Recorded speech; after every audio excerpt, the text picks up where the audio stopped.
Assalamualaikum warahmatullahi wabarakatuh. Selamat siang semua. Waalaikumsalam warahmatullahi wabarakatuh. Siang, Bu.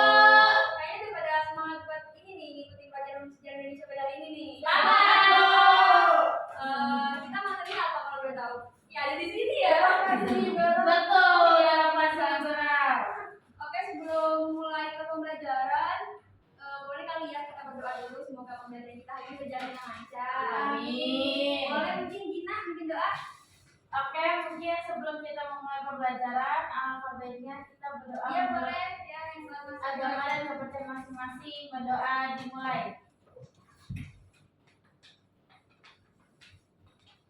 Berdoa selesai. Oke, terima kasih Gina. Sekarang mungkin Ibu akan mengabsen kali ya. Kayaknya banyak banget nih yang nggak hadir. Kenapa nih? Kamu Tahu, Bu, pada bolos, sakit hati, Bu. Waduh, ini yang sakit hati Lydia atau yang lain nih? Oke, karena kayaknya emang semangat ya gitu. Kita mulai aja kali ya. Boleh, Bu. Sebelum kita masuk ke pembahasan, Ibu mau recall tentang salah satu elemen penting dalam demokrasi liberal. Ini kan berkaitan langsung sama kehidupan politiknya. Ada yang tahu nggak pemilu itu apa? Pemilu. Pemilihan Iya, biasanya itu punya. untuk memilih kayak kepala suatu daerah ataupun suatu negara. Ya, Gina benar. Dapat aja nanti. Alhamdulillah. Oke, ini Ibu jelasin prinsipnya dulu ya. Jadi itu pemilu merupakan proses penting dalam demokrasi di Indonesia, di mana masyarakat ini bisa memilih wakil-wakil rakyat, baik itu anggota legislatif maupun presiden. Proses ini tuh menunjukkan bahwa Indonesia menerapkan sistem multipartai. Tapi tahu nggak kalian sejak kapan Indonesia itu menerapkan sistem multipartai atau kepartaian ini? Kalian tahu?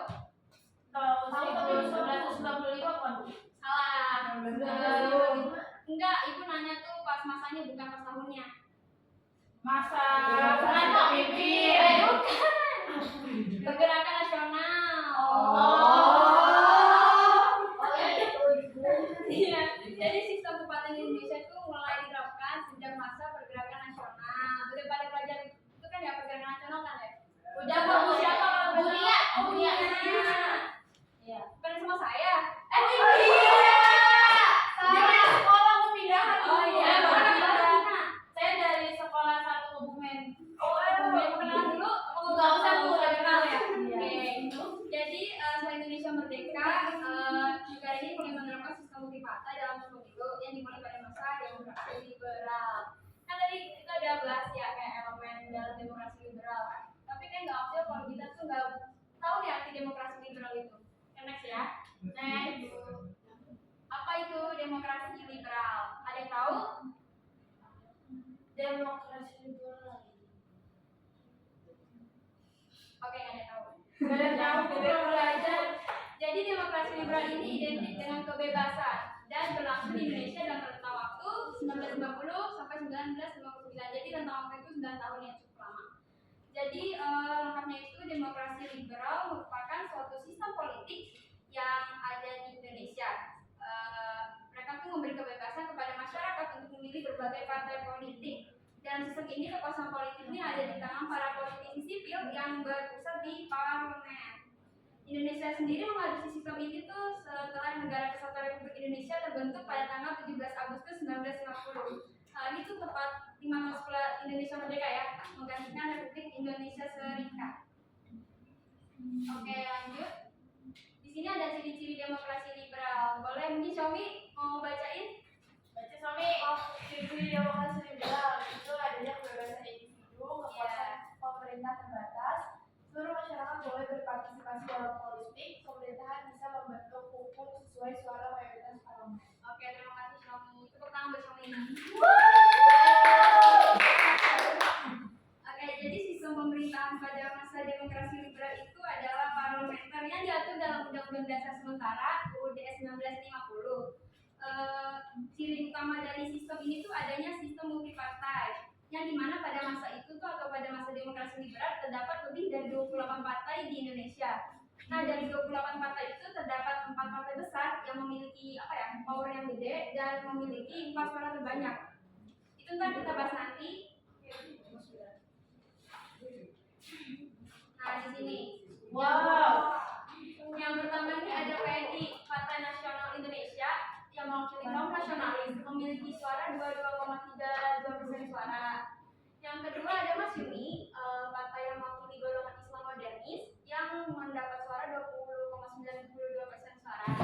Yang ketiga ada NU atau Nahdlatul Ulama yang memiliki suara 18,41% suara. Ini mewakili golongan Islam tradisionalis. Yang keempat ada PKI yang memiliki suara 16,36% suara atau yang mewakili kaum komunis. Oke, next. Oke, tadi kan kita udah bahas ya, udah singgung juga kalau demokrasi liberal itu kan sering terjadi pergantian kabinet.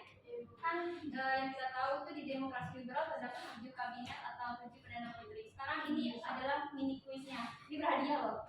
Jadi ada yang berhadiah juga kan? Yang ada kalian tadi berhadiah dulu kan Bu? Oke, ada yang tahu gak ini? Ibu mau nunjuk orang aja ya? Boleh. 2 orang ya? Mungkin Gina sama Sawa. Oke. Dulu. Boleh namanya? Boleh namanya dong. Boleh searching nggak? Nama dulu. Oh boleh. Mungkin Sawa yang bawa ya? Oke, yang paling kiri itu kabinet Burhanuddin Harahap, ya. Yang di tengah itu Ali Sastro Amijoyo kedua, dan yang paling kanan itu kabinet Juanda. Ya, bagus banget. Ada yang tahu mungkin? Boleh searching dulu. Itu 7 kabinetnya Ibu apa ya urusin itu. Jadi nggak ngacak foto-fotonya.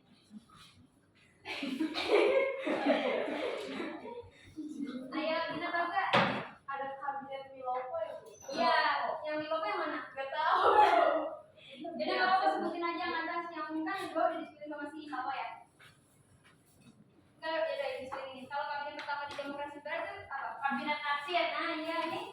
Terus kabinet Sukiman. Oke, yang ujung siapa nih? Saya. Kabinet Wilopo. Yang itu sama ya, Yang keempat Ali. kabinet apa ya? Sama kalau Oh, berarti kabinet kan tadi Ali Sastro Amijoyo 1. Ada 2, yang ini berarti Ali Sastro Amijoyo 1. oh ada 1 dan 2. Ada 2 orang. Oh. 2 orang, 1 orang. Oh iya dua. benar. Ya udah aja nyusul ya. Iya, Bu. Sekarang. Sekarang. Ya udah. Maju dong. Kepada kemudian. Alhamdulillah Ibu, makasih ya Bu. Gak usah dukung ya. Saya tahu. Gimana mau? Ibu saya nggak tahu Ibu. Mau. Nanti ya. Mau. Nanti jawab Ibu.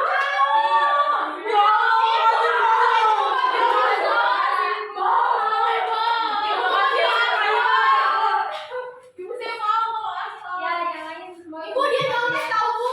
Ya, Bu, saya malah pakai Kita pakai CPT, Bu. Aku pakai AI Flexibility. Perplexity. Lanjut ya. Ya Bu. Jadi, oke, sekarang kita masuk ke materi tentang pemilu 1955. Di sini kan disebutin ya, pemilu 1955 mendapat predikat sebagai pemilu paling bersih dalam sejarah Indonesia. Kenapa tuh? Ada tahu? Karena pemilunya baru pertama kali diadain. Ya itu mungkin benar, tapi alasan lainnya karena pemilu ini berhasil memilih Oh. anggota konstituante dan anggota DPR. Wah. Nah, partai-partai yang mendominasi pada pemilu ini kan ada 4 tadi ya. Boleh tahu nggak siapa yang tahu? Mau? Iya boleh. Iya, PKI, NU, Masyumi. Iya benar banget.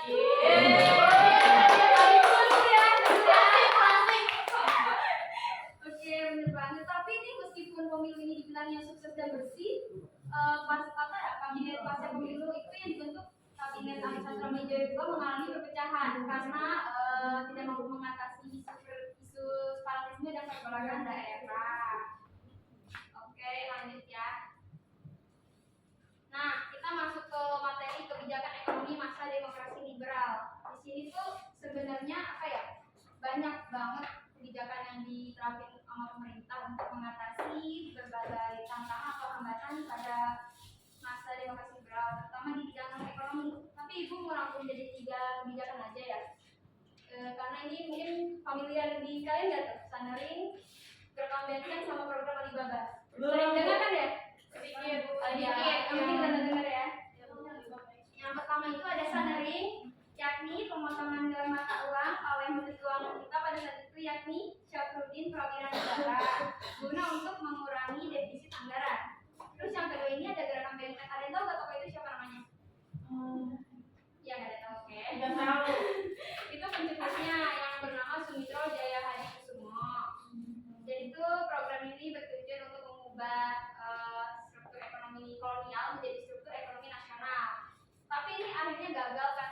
pengusaha dari kita, pengusaha Indonesia tuh nyatanya nggak mampu bersaing. Yang ketiga ada apa tuh?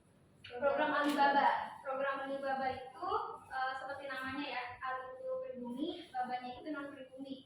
Non pribumi itu adalah pengusaha Tiongkok.